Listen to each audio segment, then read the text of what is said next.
अच्छा आप विचार करो, केवल बकरे का पेट भरने में ही अगर बहुत बड़ा संपदा मिलने वाला हो तो पीछे कौन रह सके।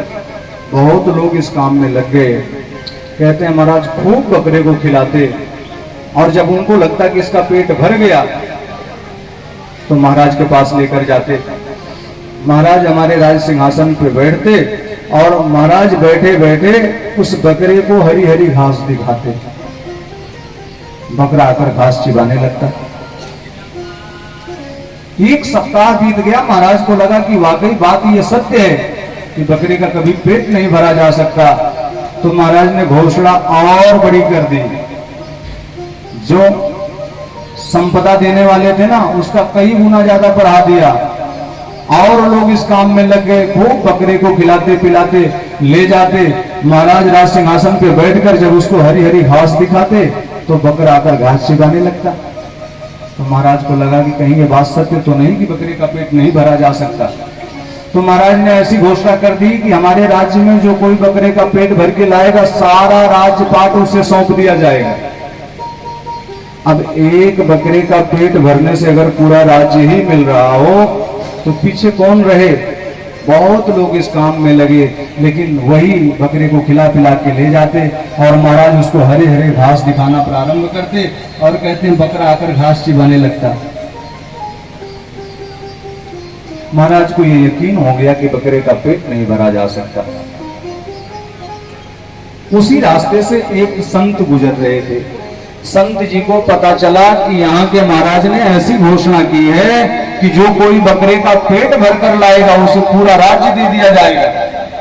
यद्यपि महाराज को राज्य की लालसा नहीं थी, लेकिन उन्होंने सोचा कि एक बार प्रयास तो किया जाए, क्या वाकई बकरे का पेट भर सकता है कि नहीं भर सकता है।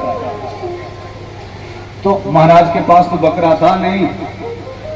किसी का बकरा मांगे कि भैया दे दो, मैं भी प्रयास करके देख लूं, और हमसे जो खजाना मिलेगा ना, जो हमें धन संपत्ति मिलेगी, राजपाट, वो सब तुम ले लेना।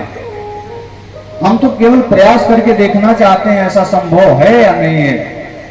तो उस महात्मा जी ने दूसरे का बकरा लिया और महात्मा जी लाकर उस बकरे को हरी हरी घास खिलाना प्रारंभ किए।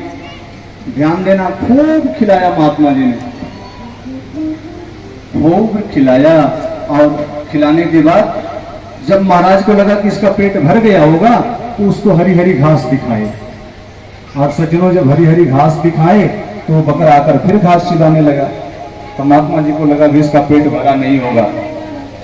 तो महात्मा जी ने फिर उसको खिलाना और प्रारंभ किया। खूब खिलाया, और खूब खिलाने के बाद फिर जब हरी हरी घास दिखाए तो फिर वो आकर उसी घास को चिबाने लगा। तो महात्मा जी को समझ आ गया कि भाई इस प्रकार से तो बकरे का पेट नहीं भरा जा सकता। बकरे का पेट इस प्रकार से नहीं भरा जा सकता। तो इसके पेट भरने के लिए महात्मा जी ने एक उपाय लगाया। उपाय क्या लगाया? कहते हैं एक छोटी सी छड़ी एक हाथ में महात्मा जी ने लिया और उस छड़ी को अपने पीछे छिपा लिया, और एक हाथ में हरी हरी घास लेकर उस बकरे को दिखाते। और कहते हैं महाराज जैसे वो बकरा घास चिबाने के लिए आगे आता तो घास चिबाए उससे पहले महात्मा जी उसके मुख पे एक छड़ी का प्रहार करते। तो कहते हैं महाराज एक बार, दो बार, चार बार महात्मा जी ने इतनी छड़ी मार दी कि धीरे धीरे करके अब तो बकरे का मन बिल्कुल घास से हट गया।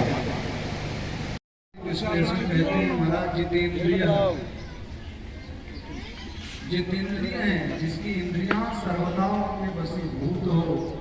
कहते हैं महाराज इतना बढ़िया बढ़िया विश्लेषण सुदामा जी महाराज के गिराए, और सुदामा जी की धर्मपत्नी का जब परिचय देते हैं ना, तब आगे आपको सुनाएंगे।